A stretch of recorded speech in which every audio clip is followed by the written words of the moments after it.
Hello guys, आपका मेरे channel smart study में स्वागत है। आज हम शिक्षा निदेशालय की तरफ से दी जाने वाली आकलन कार्यपत्रक नंबर 10 करेंगे, जो कि क्लास 7th की है और विषय है हिंदी। ये वर्कशीट 30 दिसंबर 2021 की है। तो आइए शुरू करते हैं आज की असेसमेंट। आज की वर्कशीट में 10 क्वेश्चन है और हर एक क्वेश्चन 2 मार्क्स का है। तो क्वेश्चन नंबर 1 देखते हैं। रिक्त स्थान पर सीपी का मतलब है लागत मूल्य, मतलब कि क्रय मूल्य, और एसपी मतलब बिक्री मूल्य, मतलब कि विक्रय मूल्य। सीपी का मतलब है कि जो खरीदा गया है, एसपी का मतलब है जो बेचा गया है। ठीक है, यदि सीपी से ज़्यादा एसपी हो, क्या कहा गया है, यदि सीपी क्रय मूल्य से जो चीज़ खरीदी गई है उससे ज़्यादा मूल्य किसका है बेचने पर, आपने 10 रुपये की चीज़ खरीदी 20 में बेच दी, तब आपको क्या होगा, लाभ होता है। ठीक है, सेकंड कंडीशन में यदि सीपी ज़्यादा हो एसपी से, यदि कि आपने कोई 20 रुपये की चीज़ खरीदी और 10 रुपये में बेच रहे हो, तो आपको क्या होगा, हानि होगा।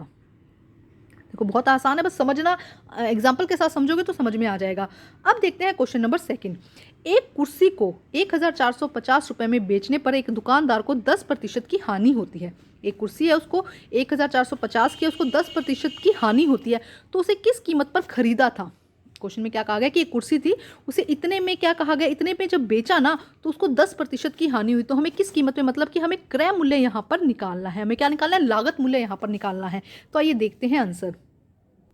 तो देखिए क्वेश्चन नंबर 2 का आंसर क्या कहा गया, यदि विक्रय मूल्य कितना है 1450, हानि कितनी हुई है 10% की, तो किस तरह से हम विक्रय मूल्य निकाल सकते हैं। विक्रय मूल्य किस तरह से निकाला जाता है, क्रय मूल्य ब्रैकेट में 1 माइनस हानि की, कितनी आपकी हानि हुई है बटा 100, ये इसका फॉर्मूला है। तो हम वैल्यू पुट कर देंगे। विक्रय मूल्य कितना था, जो बिक्री मूल्य, विक्रय मूल्य का मतलब है बिक्री मूल्य कितना था 1450, सीपी की जगह मतलब क्रय मूल्य, क्रय मूल्य हमें निकालना है, और 1 माइनस 1 बटा 10, 10% क्या है, हानि। जब हम इसको सोल्व करेंगे, हम वैल्यू पुट कर देंगे, तो यहाँ पे देखो जब इसको सोल्व करेंगे तो 100 माइनस 10 बटा 100 आ जाएगा। एक को हम जब एलसीएम लेके करेंगे तो कितना हो जाएगा, 90 बटा 100। जब इसको सोल्व करेंगे तो देखो हमारा क्रय मूल्य कितना आ जाएगा, 1611.11 रुपये। तो ये हमारा क्या हो जाएगा, क्रय मूल्य। ये था फर्स्ट क्वेश्चन। ठीक है, सॉरी सेकंड क्वेश्चन, ये कौन सा क्वेश्चन है, सेकंड क्वेश्चन। अब करते हैं नेक्स्ट क्वेश्चन। क्वेश्चन नंबर 3 देखो क्या कहा गया है। रजनी ने अपने पड़ोस की छात्रा को 20% हानि पर 8,000 रुपये में एक मोबाइल फोन बेचा, मतलब उसकी विक्रय मूल्य कितना हो गया 8,000, और हानि कितनी हो गई 20%। रजनी के मोबाइल का क्रय मूल्य क्या था, मतलब देखो हमें निकालना है कि उसने कितने, रजनी ने खुद ने कितने में खरीदा था वो मोबाइल, और उस खरीदे पे जिसमें जितना खरीदा था ना उसमें 20% की हानि हुई है, तो उसको जाके क्या मिला है, वो 8,000 रुपये का पड़ा है। तो आइए देखते हैं इसका आंसर। तो देखिए आंसर नंबर 2 में देखो क्या कहा गया है, ध्यान से समझो कि विक्रय मूल्य कितने में बेचा था 8,000 में, हानि कितनी की हुई 20% की। सेम वही फॉर्मूला लगेगा, विक्रय मूल्य किसके बराबर होता है, क्रय मूल्य मल्टीप्लाई 1 माइनस हानि बटा 100। तो हमने क्रय मूल्य की जगह यहाँ पे वैल्यू पुट कर दी, विक्रय मूल्य की वैल्यू पुट कर दी, तो क्रय मूल्य देखो क्या आएगा 8,000। देखो यहाँ से क्या किया हमने, ध्यान से समझो, हमने यहाँ पे क्या किया है, तो देखो अब क्या किया हमने यहाँ पर 8,000, देखो ये वैल्यू हम यहाँ पे ले आए, सीपी यहाँ पर ले आए, तो क्या हो जाएगा, सीपी क्रय मूल्य कितना हो जाएगा 8,000। जब हम ये करेंगे तो ये वैल्यू उल्टी हो जाएगी, 8 जो 80 था वो नीचे चला जाएगा, और 1000 यहाँ पे 100 यहाँ पर आ जाएगा। ध्यान से समझो, देखो क्या कहा गया है, इसको अच्छे से समझो कि 8,000 क्रय मूल्य हमें निकालना है, तो हम क्या कर देंगे, इसको उल्टा कर देंगे। अगर इसको यहाँ पे ले जाते हैं तो ये इस तरह से हो जाएगा 8,000 गुना 100 बटा 80 इक्वल किसके आ जाएगा, सीपी के आ जाएगा। ठीक है, तो अब यहाँ से जब हम कट करेंगे तो 10,000 जो है वो हमारा आंसर, क्रय मूल्य कितना आ जाएगा यहाँ पर 10,000। ध्यान से समझो 10,000 यहाँ पे क्या आ जाएगा, क्रय मूल्य। ये हो जाएगा हमारा थर्ड क्वेश्चन। ये कौन सा क्वेश्चन है, थर्ड क्वेश्चन। किस तरह से निकाला, एक बार फिर देखो, फॉर्मूले में वैल्यू पुट कर दो। 8,000 यहाँ पे विक्रय मूल्य है, क्रय मूल्य हमें निकालना है। क्रय मूल्य निकालने के लिए जब हम यहाँ पे इंटरचेंज करेंगे, यहाँ पे कंफ्यूज मत हो, जब हम यहाँ पे इंटरचेंज करेंगे तो क्या करेंगे, इस 8 ये जो 80 बटा 100 है इस तरफ ले जाएंगे, तो ये क्या हो जाएगा, उल्टा हो जाएगा, 100 बटा 80 बन जाएगा। सोल्व करेंगे तो 10,000 हमारा आंसर आ जाएगा। अब देखते हैं नेक्स्ट क्वेश्चन। नेक्स्ट देखो प्रश्न नंबर 4 में क्या कहा गया है, किस दर पर प्रति वर्ष 14,000 की राशि 5 वर्षों में 21,000 हो जाएगी। तो देखो दर हमें, मतलब कि दर निकालनी है। हमें यहाँ पे क्या दिया है, मूलधन दिया है, वर्ष समय दिया है, और हमें यहाँ पे क्या दिया है, सरल ब्याज दिया है। तो हमें क्या करना है, इसको सोल्व करना है। देखो किस तरह से करेंगे, फॉर्मूले को पुट करेंगे, हमें यहाँ पे आर की वैल्यू निकालनी है। तो आइए देखते हैं। तो देखो सबसे पहले मूलधन कितना दिया गया है 14,000, उसके बाद 21,000 हो जाएगी, फाइनली राशि है जो ब्याज मिलाकर कितनी हो जाएगी 21,000। तो मिश्र धन कितना हो गया 21,000। समय यहाँ पे कितना है 5 वर्ष है, और दर हमें यहाँ पे आर यहाँ पे हमें निकालना है। तो देखो सरल ब्याज निकालने के लिए पहले क्या करेंगे, मिश्र धन में से जो कुल राशि है, कुल राशि कह दो या मिश्र धन कह दो, राशि में से हम क्या करेंगे, मूलधन को माइनस करेंगे, तो 7,000 हमारा क्या आएगा, सरल ब्याज। ये 7,000 हमारा क्या है, यहाँ पे सरल ब्याज है। ठीक है, अब देखो सरल ब्याज का जब हमें फॉर्मूला पता है तो हम आर यानी दर की आसानी से निकाल सकते हैं। किस तरह से निकालेंगे, सरल ब्याज गुना 100 गुना दर बटा समय। दोबारा समझो, सरल ब्याज गुना 100 बटा दर गुना 100। ठीक है, यहाँ पे देखो SI multiply 100 divided by R into T. ठीक है, अब हम वैल्यू पुट कर देंगे। देखो 7,000 गुना 100 14,000 गुना 5 हमने वैल्यू पुट कर दी। जब सॉल्व करेंगे तो आंसर कितना आ जाएगा, 10% हमारा यहाँ पर आंसर हो जाएगा। अब देखते हैं नेक्स्ट क्वेश्चन। प्रश्न नंबर 5 में देखो क्या कहा गया है। एक खिलौना कार का विक्रय मूल्य है 550, मतलब कि कितने में वो बेची गई है। विक्रय मूल्य मतलब है कि बेची गई है। यदि दुकान द्वारा अर्जित लाभ 20% का होता है, दुकानदार को लाभ कितना हुआ है, 20%, तो खिलौने का क्रय मूल्य क्या होगा। देखो क्या कहा गया कि एक कार को 550 रुपये में बेचा गया है और उसको ऊपर 20% का लाभ हुआ है। जब उसको बेचा तो 20% का लाभ हुआ है, तो हमें क्रय मूल्य निकालना है। तो आइए करते हैं सॉल्व। तो देखो सबसे पहले विक्रय मूल्य कितना है 550, लाभ कितना है 20%। अब देखो हम क्या करेंगे, वही फॉर्मूला लगाएंगे। क्रय मूल्य, विक्रय मूल्य किसके बराबर होता है, क्रय मूल्य गुना अब देखो लाभ होता है तब हम प्लस करते हैं, 1 प्लस लाभ, यहाँ पे क्या लिखेंगे 1 प्लस लाभ बटा 100, ये फॉर्मूला बन जाता है। ठीक है, अब हम वैल्यू पुट करते हैं। विक्रय मूल्य कितना है 550, CP मतलब कि क्रय मूल्य हमें निकालना है 1 बटा लाभ कितना था 20 बटा 100, ये हमने वैल्यू लग दी। अब हम क्या करेंगे, देखो इसको सोल्व करेंगे तो इसका एलसीएम लेंगे तो 100 बटा 20 बटा 100, ये हमारे यहाँ से सोल्व करने पर आएगा तो कितना हो जाएगा 120 बटा 100।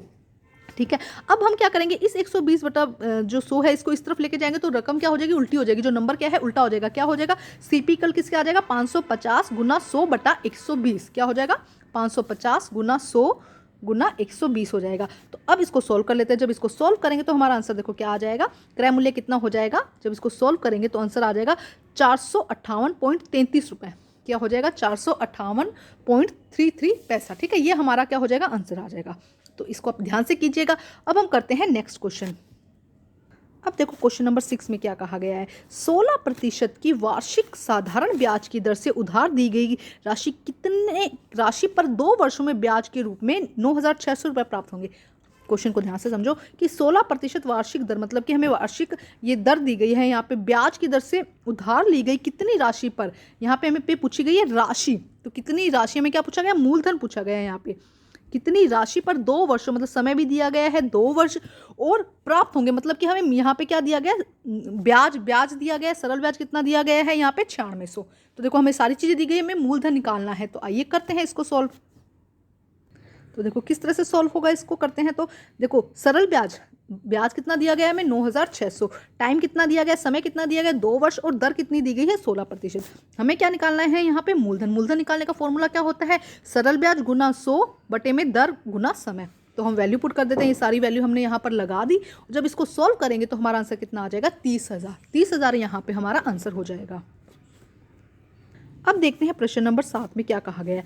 कबीर ने बचत खाते से 4.5% वर्ष की दर से 1,50,000 जमा किए। 2 साल बाद उसे कितना पैसा मिलेगा। देखो क्या कहा गया कि उसने बचत खाते में दर कितनी है 4.5 और उसने जमा कितने की है 1.5 लाख, मतलब मूलधन कितना हो गया यहाँ पर, जो P है वो कितना हो गया 1.5 लाख, और कितना टाइम कितना चाहिए 2। तो हमें क्या निकालना है, कितना पैसा मिलेगा फाइनली उसको, तो ये निकालना है। तो आइए करते हैं इसको सोल्व।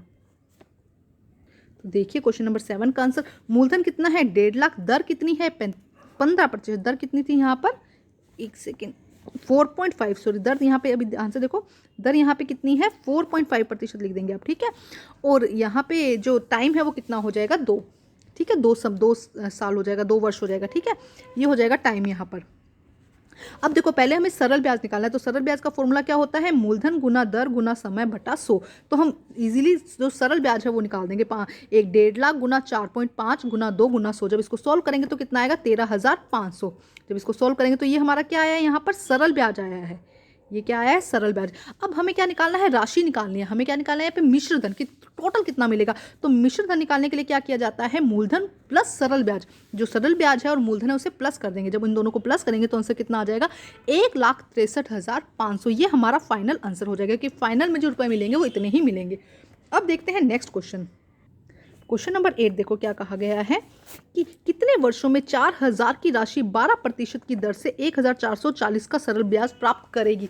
तो ये दिया गया है, SI दिया गया है, यहाँ पर दर दी गई है, और यहाँ पे क्या दिया गया है, हमें समय निकालना है। इस क्वेश्चन में हमें क्या निकालना है, समय निकालना है। तो सेम वही फॉर्मूले के साथ हम करेंगे। तो आइए देखो सरल ब्याज कितना है 1440, मूलधन कितना है यहाँ पर 4000, दर कितनी है 12%। हमें क्या निकालना है यहाँ पे, समय निकालना है। तो समय का फॉर्मूला क्या होता है, सरल ब्याज गुना 100 बटे में मूलधन गुना दर। तो हम जब सोल्व करेंगे तो देखो 1440 गुना 100 लिखा हमने, यहाँ पे हमने मूलधन लिखा और यहाँ पे हमने क्या लिख दिया, यहाँ पे हमने समय, यहाँ पे हमने दर लिख दी, ठीक है। आर क्या है, दर हो गया। जब इसको सोल्व करेंगे तो 3 ईयर हमारा क्या हो जाएगा, यहाँ पर आंसर हो जाएगा। अब करते हैं नेक्स्ट क्वेश्चन।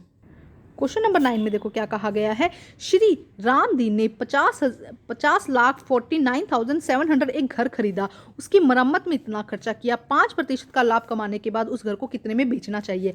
तो उसका क्रय मूल्य देखें तो इन दोनों को पहले हम क्या कर देंगे, प्लस कर देंगे, ये और ये मिलाकर ही तो क्रय मूल्य बना ना टोटल। अब इसमें हमें 5% का लाभ दिखाना है और उसको सोल्व करना है। तो बहुत आसान है, बस इन दोनों को हमें ऐड करना है। इस बात का ध्यान रखेंगे, इतना खर्चा उसने अभी तक घर में कर दिया है और उसके बाद उसको 5% का लाभ चाहिए। तो आइए देखते हैं आंसर। तो देखो जब सोल्व करेंगे क्रय मूल्य कितना होगा 50,49,700 और 4033, इनको ऐड करेंगे तो कितना आ जाएगा 5490,000, ठीक है। उसके बाद लाभ कितना है यहाँ पे 5% का, लाभ कितना है यहाँ पर 5% का। तो लाभ निकालेंगे तो 5/100 से गुना कर देंगे तो टोटल जो अमाउंट है वो कितनी आ जाएगी 25,45,000, ठीक है। अब देखो आपको क्या करना है यहाँ पर, ध्यान से आप समझोगे जब आप इस तरह से सोल्व करेंगे यहाँ पे, तो अब आपको क्या करना है, यहाँ पे इसको हटा दीजिए, बाय मिस्टेक लिखा गया। अब आपको टोटल उसको बेचना है, तो आप जितना उसको लाभ हुआ, जितना उसका लाभ 5% लाभ और इस अमाउंट को टोटल आप जोड़ देंगे। तो यहाँ पे ये हो गया 5% का जो लाभ चाहता है और ये हो गया उसका क्रय मूल्य जो अभी तक उसने खर्चा किया है। तो इनको जब आप जोड़ोगे तो ये जो आपका है फाइनल आंसर ये हो जाएगा, ठीक है। 53,44,500 ये क्या हो जाएगा, टोटल आंसर आ जाएगा। अब करते हैं लास्ट क्वेश्चन। प्रश्न नंबर 10 में देखो क्या कहा गया है, एक मेमोरियल ट्रस्ट का एक स्कूल को 6 लाख दान करता है। एक जो मेमोरियल ट्रस्ट है वो क्या करता है, स्कूल को 6 लाख रुपए दान करता है, जिस पर साधारण ब्याज का इस्तेमाल हर साल कक्षा 7 की स्कूल की छात्रा के प्रथम 3 स्थान प्राप्त करने वाली छात्राओं को 3 छात्रवृत्तियां देने के लिए किया जाता है। यदि दान में 12% वार्षिक ब्याज मिलता है तो तीनों छात्रवृत्तियों का मूल्य समान है, तो प्रत्येक छात्रवृत्ति का मूल्य कितना होगा। देखो क्या कहा जा रहा है कि 6 लाख रुपए उनको एक ट्रस्ट स्कूल को देता है और इसका जो ब्याज मिलता है ना, उस ब्याज को वो सोचते हैं कि क्या करा जाए, जो लड़कियां फर्स्ट सेकंड थर्ड आई क्लास में उनको दिया जाए, जो ब्याज मिलता है इस पैसे को नहीं, जो उसका ब्याज मिलेगा। और ब्याज कितना मिलता है 12% की वार्षिक दर से। अब ये बात हमें क्या करना है, इसका 12% निकालना है ब्याज का, वो 3 बच्चों में बराबर बांटा जाता है, तो हर एक को कितना मिलेगा। तो देखते हैं, सोल्व करते हैं।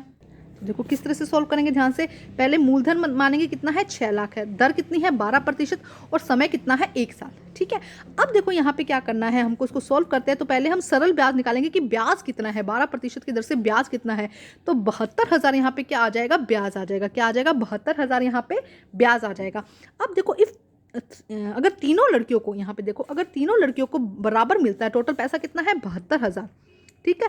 अगर तीनों ही लड़कियों को क्या मिलता है, देखो यहाँ से इस तरह से कट कर देंगे, अगर तीनों ही लड़कियों को बराबर मिलता है, ठीक है, तो एक को कितना मिलेगा, डिवाइडेड बाय 3 कर देंगे, तो एक को कितना मिल जाएगा 24,000। तो यहाँ पे आंसर क्या हो जाएगा हमारा 24,000, ठीक है। यहाँ पे 72,000 आ जाएगा, ठीक है। अगर तीनों लड़कियों को बराबर मिलता है तो एक लड़कियों को कितना मिलेगा, ये थोड़ा क्लियर नहीं है, तो इस तरह से देख लीजिएगा। तो तीनों लड़कियों को कितना मिलेगा 24,000। तो ये थी हमारी आज की असेसमेंट वर्कशीट थोड़ी सी लेंथी है, वर्कशीट को कंप्लीट करके अपने टीचर को जरूर चेक करवाइए और प्लीज़ मेरे चैनल को लाइक कीजिए, सब्सक्राइब कीजिए और शेयर कीजिए। Thank you guys.